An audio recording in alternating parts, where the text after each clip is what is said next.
New information involving a Montana Department of Justice investigation 17 years ago into a former Miles City athletic trainer and decades of sexual abuse to male student athletes.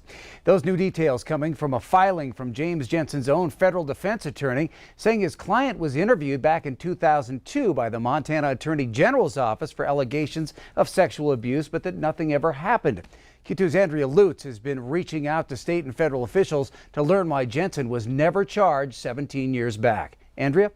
Well, Russ, I obtained a letter from the Montana Attorney General's office that says there wasn't sufficient enough evidence to pursue criminal charges against James Jensen back in 2003. Jensen already admitted in federal court this spring to sexually abusing hundreds of male student athletes while working as a trainer for Custer County High School.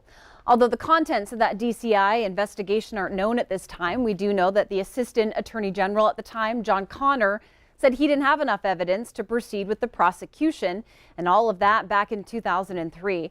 However, filings from Friday from Jensen's own federal defense attorney say back in 2002, Jensen himself admitted to the abuse, but it was the state statute of limitations laws that prevented him from being charged. The filing also says that male student athletes were of the age to give consent. I did speak with Bill Mercer this afternoon, who was the U.S. Attorney for Montana at that time, and he tells me there would have been no good reason for the federal government to assist in the investigation because of jurisdiction. He also says he doesn't recall hearing about Jensen's sexual abuse back in 2003.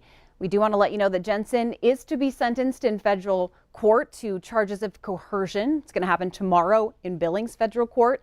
And tonight we have learned that he has been relocated back to Billings, where he is in Yellowstone County's detention facility. Russ. All right. Thank you, Andrea.